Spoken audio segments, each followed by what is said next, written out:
gente vai dar continuidade ao nosso estudo da semana passada. Semana passada nós iniciamos o livro de Filipenses no capítulo 1, do versículo 27 até Filipenses capítulo 2, versículo 4.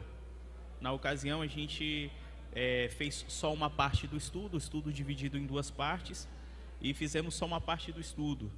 E agora a gente vai concluir com a segunda parte desse estudo. Todos têm a revista? A maioria tem a revista, né? Que bom, Deus abençoe.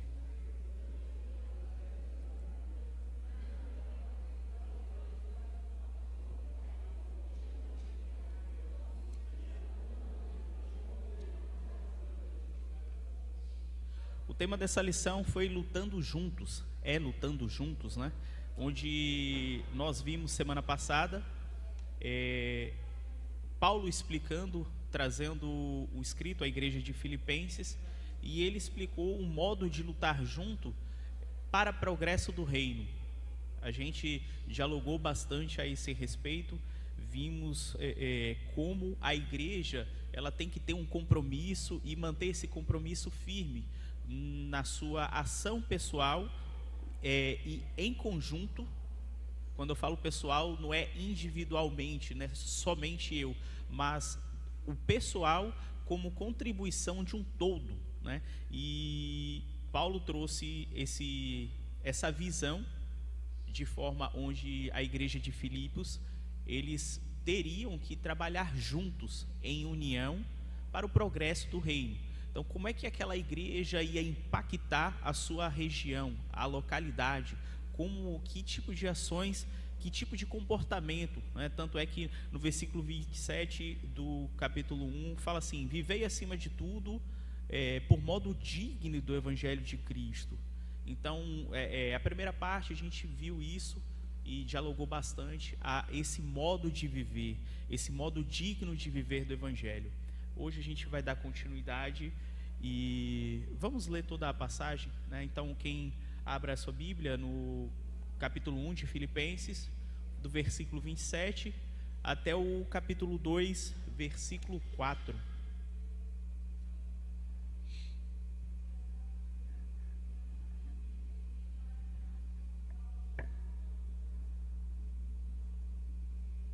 Diz assim: vivei acima de tudo por modo digno do evangelho de Cristo, para que ou indo ver-vos, ou estando ausente, ouça no tocante a vós outros que estáis firmes em um só espírito, como uma só alma, lutando juntos pela fé evangélica, e que em nada estáis intimidados pelo adversário, pois o que é para eles prova evidente de perdição é para vós outros de salvação. E isso da parte de Deus, porque vos foi concedida a graça de padecer por Cristo, e não somente de crerdes nele, pois tendes o mesmo combate que viste em mim e ainda agora ouvis que é o meu. Capítulo 2. Se há, pois, alguma exortação em Cristo, alguma consolação de amor, alguma comunhão do Espírito, se há entranhados afetos e misericórdias, completai a minha alegria, de modo que pensei a mesma coisa, tenhais o mesmo amor, sejais unidos de alma, tendo o mesmo sentimento. Nada façais por partidarismo ou vanglória, mas por humildade, considerando cada um os outros superiores a si mesmo. Não tenha em vista o que é propriamente seu, senão também cada qual o que é dos outros. Então a gente trabalhou na aula passada esse progresso do reino, e agora a gente vai ver como Paulo traz essa exortação para a igreja de Filipos, essa compreensão, como aquela igreja lutando juntos, e agora para um fortalecimento do corpo. O modo de viver que o Evangelho traz para a gente, o que a gente aprende na palavra, o que a gente vem nos cultos, o que a gente aprende do Senhor, é para nós expandirmos o reino, fazer o trabalho de evangelismo, agir com misericórdia, ganhar almas, também essa instrução do Senhor, ela é para fortalecer esse corpo, de modo tal que nós fortalecidos, que esse corpo de Cristo fortalecidos, conscientemente do Evangelho, possa expandir o reino de Deus. Então, são coisas que trabalham juntos. E eu acho a beleza da palavra incrível. E o pastor estava falando hoje como a respeito dos Salmos, como a Bíblia ela é suficiente para que nós possamos estarmos fortalecidos e fortalecer o próximo, né? Então, olha que ligação, lutando juntos, consciente do que foi pregado hoje pela manhã, que o pastor trouxe essa palavra, nós podemos exortar uns aos outros, fortalecendo esse corpo de Cristo. Eu tinha mencionado no domingo passado do meu desafio, da minha falta de compromisso, que foi uma das coisas que o progresso do reino exige, e a característica do cristão, ele tem que ter compromisso com a sua palavra, com a palavra de Deus. O cristão, ele tem que ter compromisso com o serviço de Deus. E aí eu expressei para os irmãos o meu desafio com horários, e eu tenho esse desafio. E é essa exortação que Paulo traz para que a gente possa compreender tudo aquilo que a gente tem dificuldade e o que o próximo tem dificuldade. Porque nós vamos confessar as nossas faltas ao Senhor, o Senhor vai nos fortalecer, nós lemos as Escrituras, que é suficiente para que nós possamos crescer em conhecimento da sua palavra e possamos também exortar o próximo, para que juntos cresçamos e fortalecemos esse corpo. No início da parte 2, ele fala assim, a intenção mais evidente do apóstolo Paulo nessas palavras dirigidas aos filipenses é mostrar a importância da unidade para tornar a igreja corpo de Cristo mais forte. Então Paulo está trazendo essa luz, e a gente vê que provavelmente, não fala aqui no livro, mas provavelmente estava acontecendo algum desafio naquela igreja, provavelmente da liderança ou não, mas fica claro que existia algum tipo, não fica evidente qual é o tipo de desafio. Então a gente não sabe exatamente se o que Paulo está trazendo era uma exortação para realmente fortalecer a igreja ou era para tratar um problema. O caso vai servir para tratar um problema e vai servir também para que a igreja esteja em alerta. A gente está trazendo, as palavras vêm, e antigamente, quando eu vivi em outro lugar, eu tinha a impressão que aquilo era uma indireta para as pessoas, que quem estava na frente trazia alguma coisa e aquilo era uma indireta, uma alfinetada. E aí uma vez falaram para mim, Rony, se a carapuça serviu, e aí a gente fica pensando, a gente ouve a palavra, a exortação, e não necessariamente é porque está acontecendo alguma coisa, mas é porque a igreja precisa estar alerta para que não dê brecha para esse algo acontecer. Quando o pastor estava falando, eu lembrei quantos desafios a gente encontra no dia a dia, quando a gente vai falar que a Bíblia é suficiente para as pessoas. Encontra alguém que está com depressão, com isso, com aquilo, e a gente vai falar um pouco da palavra de Deus. Olha o que as Escrituras falam. Aí a pessoa, não, mas eu não estou com problema, minha vida espiritual está ótima, meu problema é outro. Como as pessoas fazem essa dicotomia, essa separação, né? E essa compreensão nós temos que ter para quê? Para que a gente possa ajudar essas pessoas a compreender que a palavra é suficiente. Então a palavra vem para que a gente tenha essa certeza e ajude o nosso irmão, ou ganhe uma pessoa através do Evangelho de Cristo.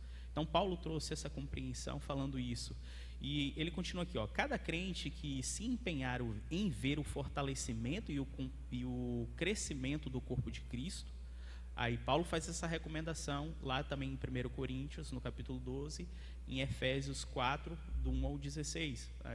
Para não se estender, a gente vai fazer essa leitura, mas os irmãos leiam em casa e vão perceber esse mesmo tratamento de Paulo. Não se tem a indicação clara de que a igreja de Filipos experimentou esse problema, ou se foram apenas recomendações prevenientes do apóstolo Paulo. O certo é que há alguma contraposição no argumento apresentado nos primeiros versículos do capítulo 2. Nos primeiros versículos do capítulo 2 diz assim, ó: se há, pois, alguma exortação em Cristo, alguma consolação de amor, alguma comunhão do Espírito Santo, se há entranhados afetos e misericórdias, contemplai a minha alegria, de modo que penseis da mesma coisa, tenhais o mesmo amor, sejais unidos de alma, tendo o mesmo sentimento. A gente não pode ter essa consciência, essa compreensão tomada para partidarismo ou para vanglória, para querer se engrandecer, para querer aparecer. Mas esse mesmo sentimento, esse mesmo amor que a Bíblia traz para a gente, essa mesma compreensão do Evangelho, é justamente para o fortalecimento desse corpo de Cristo. Aqui continua, fala assim, cadê? Apresentados os primeiros versículos, as quais reforçam a ideia quanto à importância de se lutar junto em prol do fortalecimento da igreja. É justamente o que Paulo trouxe aqui. Ele vai tratar agora, nesse primeiro ponto, ele divide esse fortalecimento do corpo de Cristo, esse crescimento do corpo de Cristo, da igreja como corpo de Cristo, de duas formas. A primeira forma é trazendo a humildade ao invés do egoísmo. E o egoísmo, por muitas vezes até sutil, ele sobressai na gente. As nossas decisões, as nossas escolhas sempre vão tender a nos beneficiar. Por mais que a gente faça algo em coletivo, eu estava lendo um livro e ele trazia o tratamento do pecado. John Owen, ele tem uma compreensão muito interessante a respeito do pecado, e ele traz ali a mortificação do pecado. E uma das coisas que eu achei muito interessante, me chamou a atenção, que até a nossa vontade de não pecar, ela tem um viés egoísta, né? Porque a gente não quer pecar para ter uma moral com Deus, né? Não vou pecar aqui, o nosso sentimento é em relação a nós, não é aquele amor a Deus de tal forma que você não quer pecar, né? E então, assim, eu penso em não pecar mais porque, nossa, eu estou pisando na bola com Deus, eu preciso ter uma moralzinha melhor com Deus. Então tem esse viés do pecado, de eu não querer pecar. Ele fala também que outra vontade que a gente tem de não pecar, como ele é enviesado, é egoísta, né? Ele fala que outra forma da gente não querer pecar é para a gente não ficar mal com os nossos irmãos.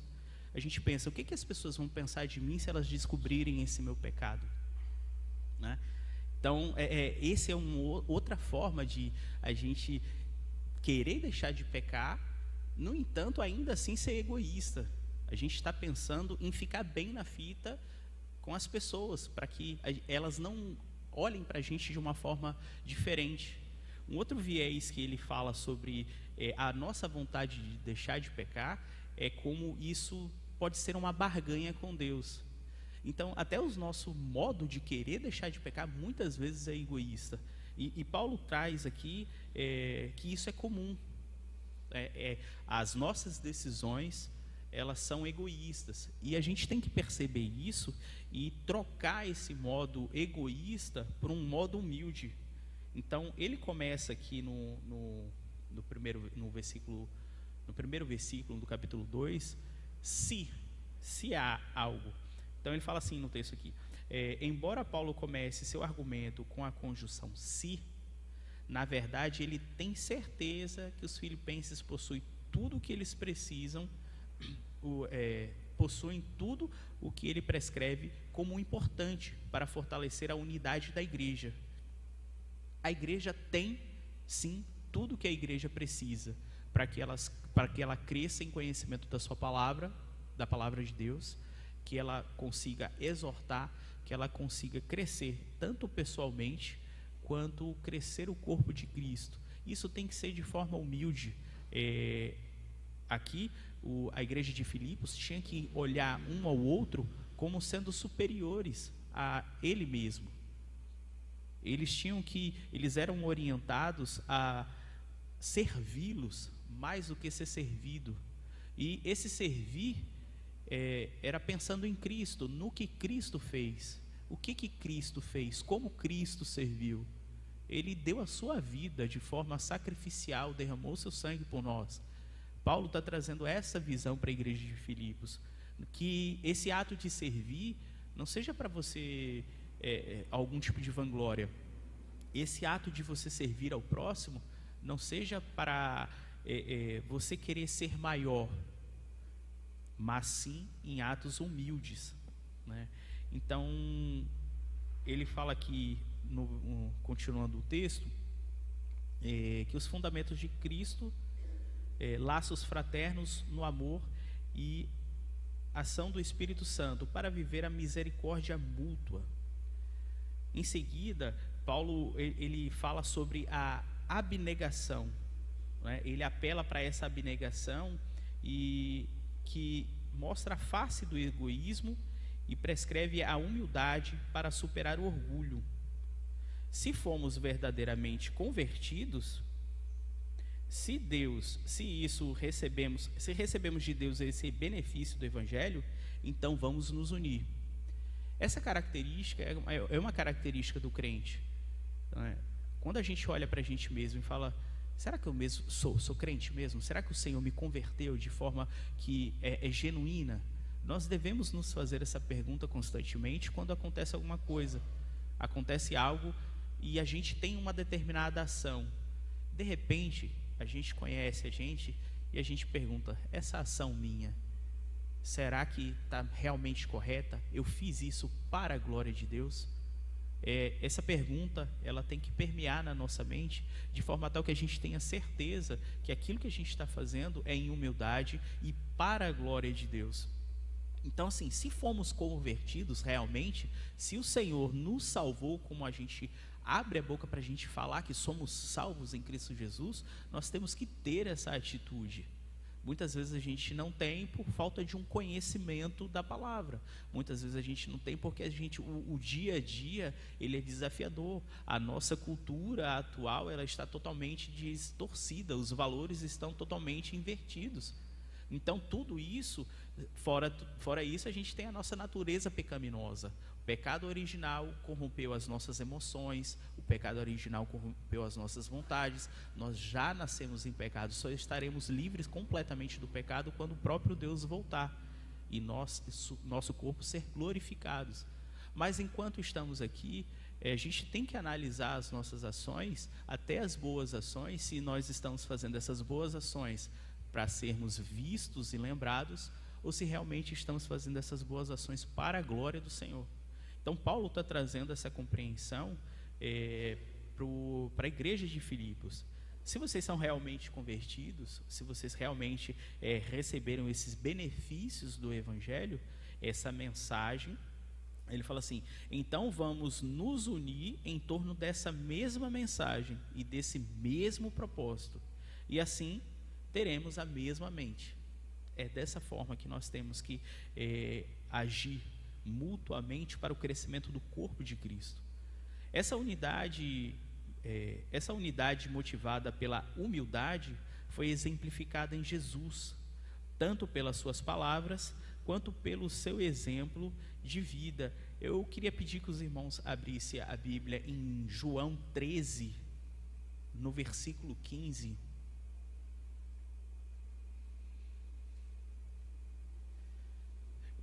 Para a gente ver como é esse modelo de Jesus.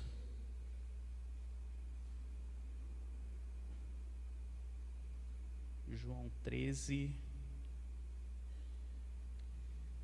versículo 15.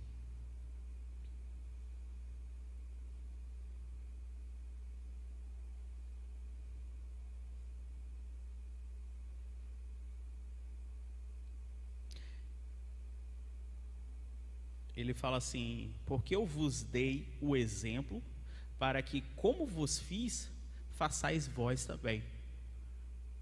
Esse fortalecimento do corpo, o próprio Jesus, ele deu o seu corpo, o seu sangue, a sua vida, para fortalecer-nos, para nos dar vida eterna, para nos salvar. O convite de Paulo é para que nós, cristãos, possamos fazer a mesma coisa.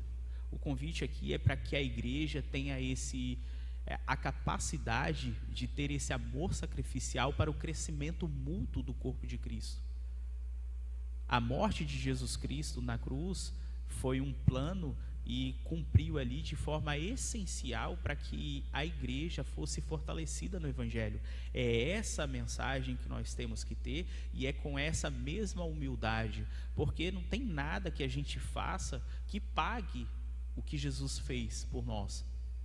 Ele fez simplesmente pelo fato de amar, expressando a sua humildade. Ele é um modelo santo e perfeito, e nós temos que olhar para as atitudes de Jesus Cristo, para as ações, e a gente vai notar que não tinha interesse nenhum. Qual o interesse? O que ele ia ganhar para ele fazer isso? Não tem nada que o mundo todo possa fazer que pague o que ele fez. Da mesma forma, a igreja, uns para com os outros, de forma que o corpo de Cristo possa crescer, né? Se alguém quiser, pode levantar a mão e alguém leva o microfone e a gente pode dialogar, tá? Aqui continuando, fala assim: uma das exposições fundamentais sobre o grande efeito da humanidade de Jesus está nos versos subsequentes de Filipenses 2, que se inicia assim: tende, pois, o mesmo sentimento que houve em Jesus Cristo, né? No versículo 5 do capítulo 2, Paulo vai mostrar isso aí, ó. Ele fala exatamente isso. Então, quando a gente olha para esse versículo, o que Paulo está exortando a igreja é olhar para Cristo. Nós não precisamos olhar uns para os outros de modo exemplar. Claro, tem ações que a gente faz que a gente admira no nosso irmão, e nós podemos admirar as boas ações que o irmão faz, porque nós temos os dons, né? Uns têm uns dons diferentes dos outros, e isso é justamente para o crescimento do corpo de Cristo. E nós temos que compreender o dom que nós temos, para que esse dom ele seja utilizado de forma a crescimento do corpo de Cristo. Então, às vezes a gente olha o dom de um irmão e a gente admira esse dom. Está tudo bem, mas não é isso o nosso exemplo. Não é esse o nosso exemplo.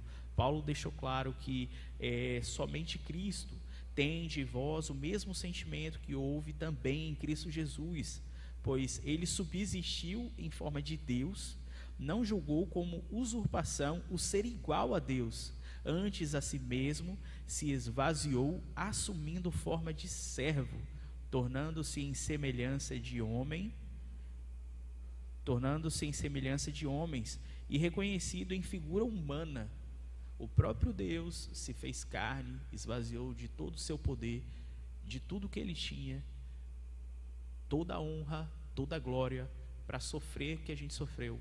Um Deus, o Criador, passou 9 meses dentro do ventre da criatura, foi cuidado pela sua criatura, cresceu, e a criatura cuidando.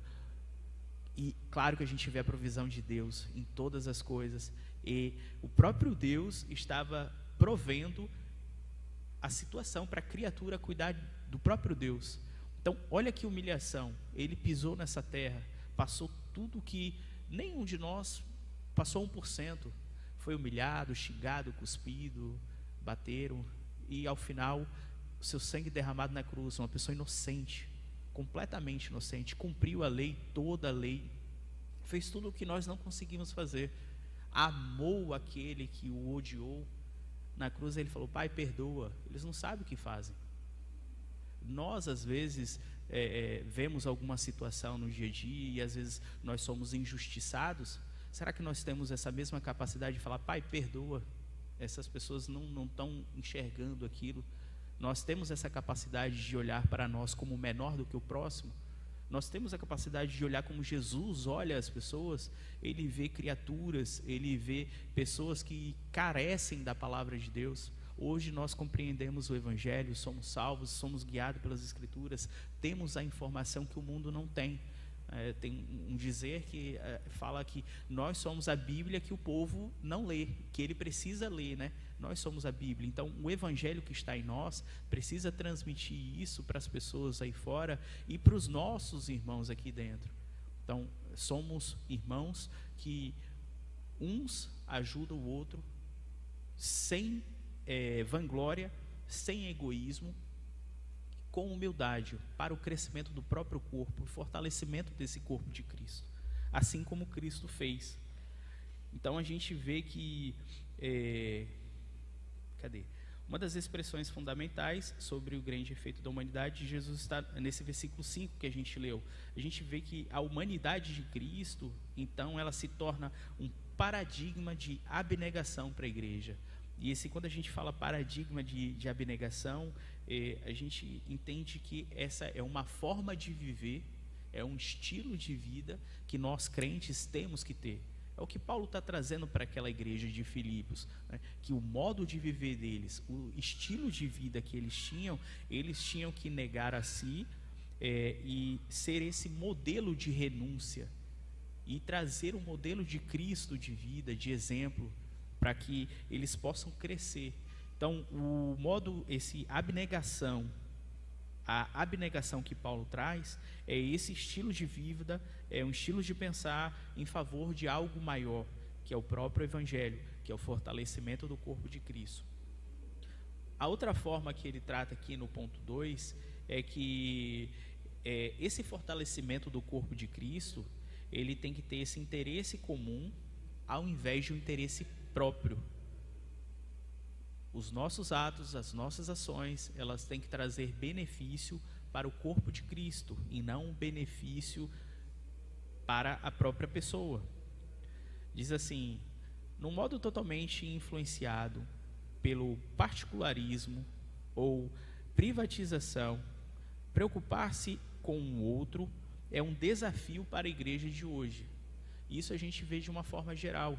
Como nós, a igreja, as pessoas, elas têm esse desafio de estar preocupado genuinamente com o próximo, de uma forma geral. Não é o nosso problema e que não seja o nosso problema em nome de Jesus. Nós temos que estar conectados com o Evangelho, compreendendo a palavra de Deus, de forma que a própria palavra de Deus, o Espírito Santo, trabalhe na nossa vida, para que não caiamos nesse erro de estarmos preocupados com nós mesmos, mas sim com o fortalecimento da igreja.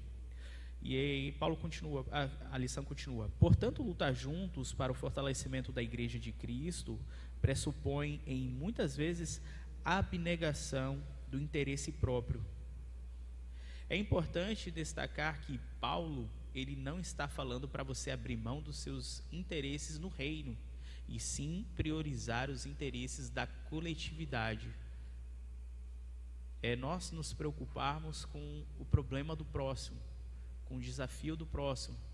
Sempre vemos, quando a gente vem na terça-feira, pedidos de oração por enfermidade, por alguma causa, para que o Senhor converta algum dos nossos familiares. E esse interesse deve ser genuíno da igreja, para que o Senhor alcance essas pessoas, para que o Senhor ouça a nossa oração e cumpra conforme a vontade dEle, para que a gente aprenda a orar à vontade do Senhor. Muitas vezes a gente pede cura para alguém, mas será que o Senhor quer cura para aquela pessoa? Muitas vezes mas está em nós o pedir, a palavra é nossa, a palavra nos ensina a pedir. Então, nós pedimos ao Senhor, nós alçamos a nossa voz. Esse meio de ação de graça é um meio que o Senhor nos deu para que possamos nos achegar a Ele e temos essa oportunidade de pedir. No entanto, o que nós temos que ter o conhecimento é o conhecimento da Sua palavra e compreender a vontade do Senhor. Acima de tudo, nós precisamos estar salvos. As pessoas precisam de salvação. Senhor, que ela está enferma, mas ela não conhece o Senhor ainda. Senhor, a saúde, a vida e a morte está nas tuas mãos, assim como a salvação. Acima de tudo, salva essa pessoa. Então, essa oração, essa forma de agir que a igreja tem de forma coletiva, ela precisa estar de forma clara e dentro da palavra de Deus. É desafiador, e esse é um problema comum que a gente encontra nas pessoas, né? É muitas vezes a gente querer um interesse próprio ao invés do interesse comum. Tem um comentário de João Calvino sobre o capítulo 12, né, da primeira carta de Paulo aos Coríntios, que diz assim: cada cristão deve se sentir feliz com a sua vocação e não invadir o território do outro, nem por ambição, nem por curiosidade. Paulo está estimulando os crentes a manterem-se unidos pela associação de seus dons e para o benefício recíproco. Justamente, nós temos dons. Todo aquele que o Senhor chama, todo aquele que foi salvo, tem um dom. Você tem claro na sua mente qual é o seu dom? E se você tem claro qual é o seu dom, a sua habilidade, algo que você faz de uma forma diferente, que Deus te deu, esse dom, ele está servindo para ajudar a sua comunidade cristã? É importante a gente se perguntar isso e pensar nesse tipo de coisa, porque o que o Senhor nos deu é para o crescimento do reino, é para utilizarmos dentro do Evangelho, é utilizarmos para a glória de Deus. E quando a gente trabalha em fortalecer, a gente trabalha no progresso do reino e fortalecendo o corpo de Cristo, a gente está agindo de forma com os dons para a glória de Deus. Então, Paulo está trazendo essa compreensão à igreja de Filipos, e isso serve para a gente hoje. O exemplo de humildade de Jesus, conforme os versículos 5 a 11, mostra que ele esvaziou-se de sua glória. Isso quer dizer que a sua encarnação e consequente morte foram exemplos claros de busca do interesse da coletividade da igreja, mesmo sendo ele o cabeça do corpo.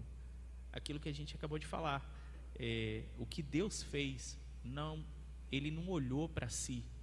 Ele, quando ele estava indo no caminho e estava chegando a hora, Pedro e ele estava conversando, e Pedro falou assim: Senhor, não faça tal contigo mesmo, tenha misericórdia de ti.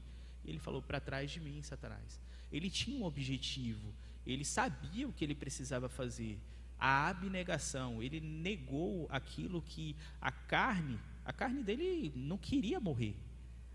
A gente tem esse desafio com morte, com doença, né? A gente foi feito para ser eterno. Então a gente tem no nosso DNA essa consciência de eternidade, e nós temos dificuldade com a morte. E a carne de Jesus provavelmente tendia para um lado, mas ele tinha bem claro o que ele veio fazer, qual era o propósito dele, e ele não poderia ceder essas vontades. Ele tinha exército, como ele foi tentado no deserto, né?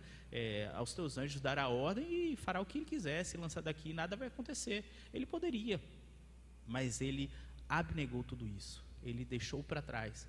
Para quê? Para benefício da igreja. Hoje nós temos essa liberdade de ler as Escrituras, de compreender o Evangelho, de compartilhar dos atributos de Deus, né? Por exemplo, a misericórdia, o amor, isso são atributos que Ele compartilha conosco. E nós temos essa oportunidade de compartilhar o amor, de compartilhar a misericórdia, justamente por esse ato sacrificial de Jesus Cristo. Porque se não acontecesse isso, onde nós estaríamos?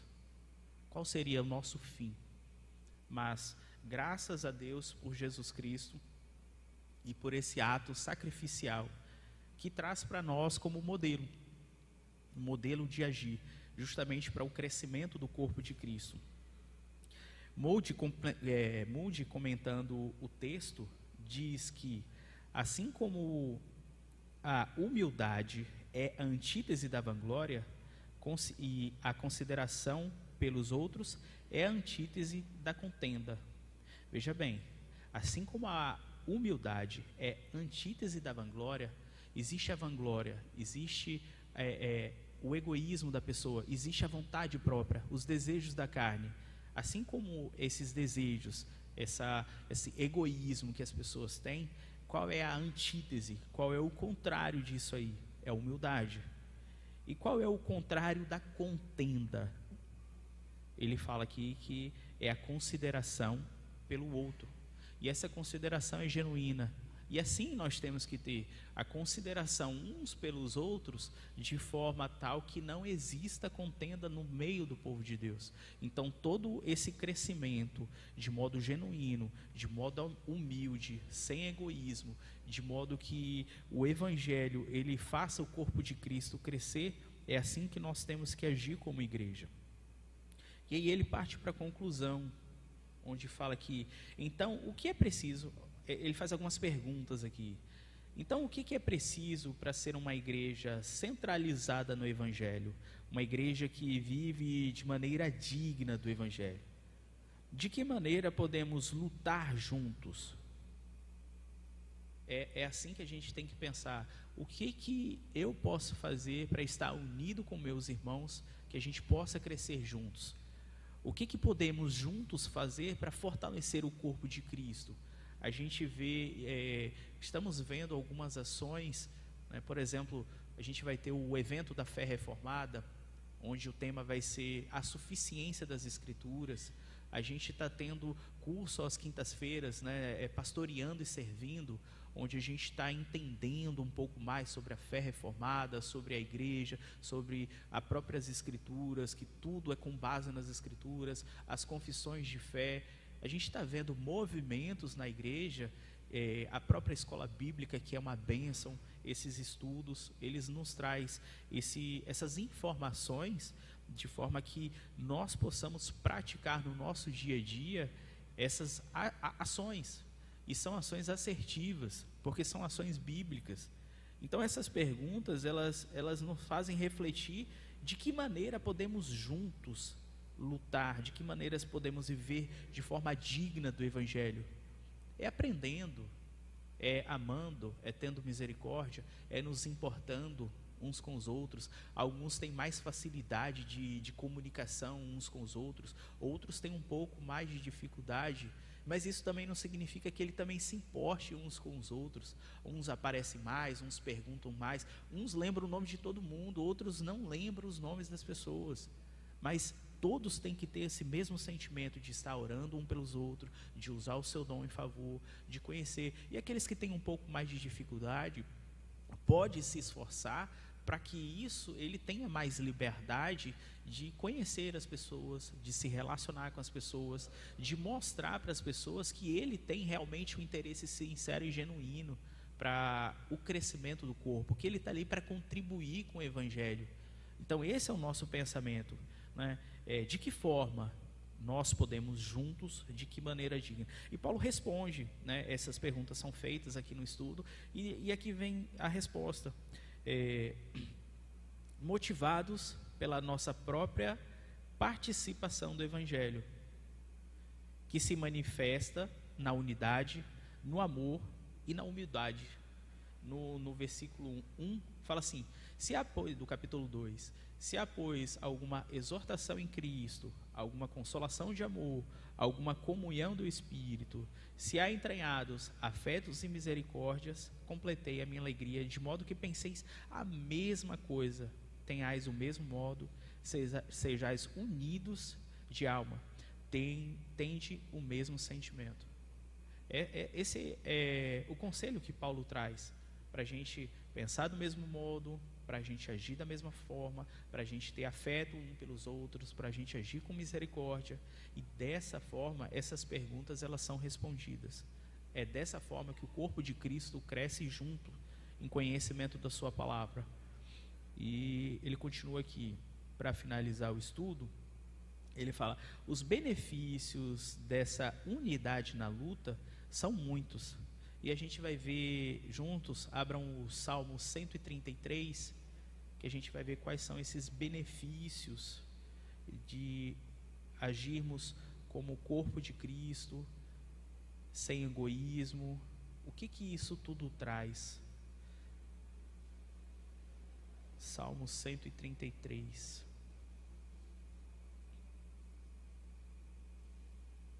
Ele é curtinho, vamos ler todo mundo junto?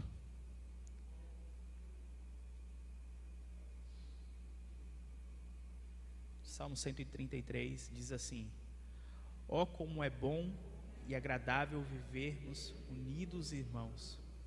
É como o óleo preciso, qual desce a barba de Arão e desce para agora as suas vestes. É como o orvalho de Hermon, que desce sobre os montes de Sião. Ali ordena o Senhor a sua bênção, a vida para sempre. Deus abençoe. E é dessa forma, a gente tem tudo o que a gente precisa para a gente crescermos juntos. Assim como Paulo acreditava que aquela igreja de Filipos, ela tinha tudo o que precisava para ela se desenvolver, tanto pessoalmente como mutuamente, e o que eles precisavam era somente isso: Cristo crucificado e ressurreto, o nosso Senhor e nosso Salvador, o Deus que se fez carne, se humilhou, morreu para nos dar vida e vida eterna. E é essa a lição que nós temos que ter. É esse o conhecimento claro da palavra do Senhor que nos vai fazer irmos adiante e crescermos no conhecimento da palavra e fortalecer o corpo de Cristo como igreja. Os irmãos tiverem algum comentário, presbítero?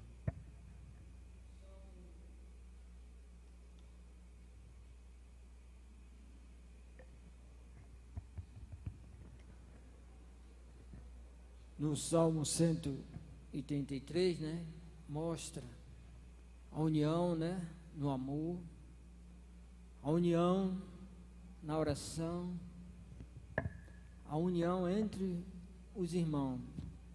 Aquele que diz que ama a Deus e odeia seu irmão é mentiroso, porque o amor de Deus é tão grande, né, que a ponto de encher todo o nosso ser, a ponto de derramar, para que nós possamos também amar uns aos outros, né?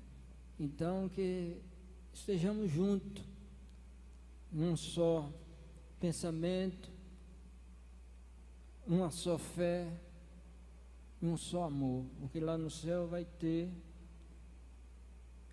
uma só fé, né? Um só povo e um pastor que é Deus. Que sejamos unidos entre nós aqui na terra, né? Que sejamos unidos na fé em Cristo Jesus. É isso mesmo. Alguém mais quer fazer algum comentário? Ali vai o Jaqueline.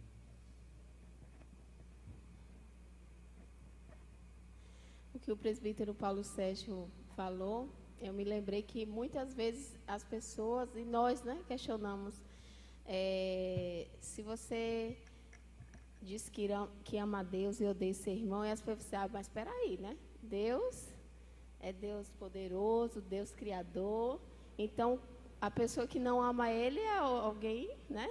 Mas aquela pessoa ali é difícil amar, né? Então a gente começa a colocar esse questionamento, esse porém, né? Falei, eu amo Deus sim, mas ali é difícil amar. Só que o amor, quando ele está falando assim, ele não trata de um sentimento, assim, uma emoção, né? A palavra do Senhor diz, aquele que tem os meus mandamentos e o guarda, este é o que me ama. Por isso a gente é mentiroso quando a gente odeia o nosso irmão, né? E diz que ama a Deus. Por quê? Porque ele fala, todo o mandamento se resumiu em 2. Amarás o Senhor teu Deus, né? Sobre todas as coisas. E o segundo, amar o teu próximo como a ti mesmo. Então, quando eu já descumpro esse mandamento, eu estou o quê? Faltando com o amor para com Deus. E a palavra fala, quando quebra um mandamento, quebra todos, né? Se a pessoa não consegue amar o irmão, como ela consegue amar a Deus? E isso é desafiador. E é algo que a gente precisa trabalhar em nossas vidas. Sempre. Alguém mais? Então, irmãos, próxima aula, os irmãos vão estar apresentando, vai ser sobre a vida segundo o exemplo de Cristo. Então, os irmãos estejam estudando lá, vai ser Filipenses do capítulo 2, do versículo 5 até o versículo 11. Quem ainda não tem a revista, pode pegar lá e já fazer a leitura de Filipenses capítulo 2, do versículo 5 ao 11, que vai ser o tema da próxima lição da revista. Vai tratar da vida segundo o exemplo de Cristo. O que a gente leu aqui é esse modo de viver, o que a gente aprendeu sobre como o crente ele tem que se comportar, qual é o comportamento do cristão para avanço do reino e qual é o comportamento do cristão para o fortalecimento mútuo. A gente vai ver na próxima lição que isso, o exemplo disso é Cristo. Então vai ser um complemento muito legal aqui dessa lição. Meus irmãos, vamos orar, a gente está com tempo, e aí peço que os irmãos fiquem de pé, para a gente orar encerrando. Presbítero Paulo, faz a oração para a gente, por favor. Encerrando. Senhor, Tu nos sondas e nos conheces. Ó Deus, Tu és o nosso pastor e nada nos faltará. Ainda que nós ande pelo vale da sombra da morte, não temeremos mal nenhum, porque o Senhor está conosco. A Tua vara e o Teu cajado nos consolam. É o Senhor que prepara uma mesa perante nós na presença dos nossos inimigos. É o Senhor que unge a nossa cabeça com óleo, o nosso cálice transborda. Ó Deus, muito obrigado, Senhor, por fazermos parte da Tua família, a família de Deus. Que possamos, ó Pai, cada instante, cada momento, Te buscar, Te adorar. Ó Deus, ajuda-nos, Senhor, a amar ao Senhor mais e mais. Ajuda-nos, Senhor, a amar os nossos irmãos, a viver uma vida, Senhor, de consagração na Tua presença, Senhor. Ó Deus, fica conosco, Senhor, e nos ajuda, Senhor, nessa caminhada, que possamos, ó Pai, que o Senhor possa aumentar a nossa fé para contigo, Senhor, que possamos cada dia mais trilhar nos Teus santos caminhos, andar nas Tuas veredas, fazer, Senhor, a Tua vontade, Senhor, porque nós somos servo Teu, e o servo é para servir ao Senhor com amor, com integridade, com sigileza de coração. Ó Deus, ajuda-nos, Senhor, a Te amar mais e mais, e Te agradecer, Senhor, por o Seu grande amor para conosco, a ponto de enviar Seu único Filho para morrer na cruz do Calvário em nosso favor. E o sangue de Jesus nos purifica, nos lava e nos limpa de todo pecado. Por isso nós Te louvamos, ó Pai, pelo cuidado do Senhor para conosco. Ó Deus, fortalece, Senhor, a Tua igreja, fortalece o Teu povo, Senhor, para que nós possamos cada vez mais Te adorar em espírito e em verdade. Fica conosco, leva, Senhor, em paz para os nossos lares. Ó Deus, obrigado por tudo, em nome de Jesus, amém.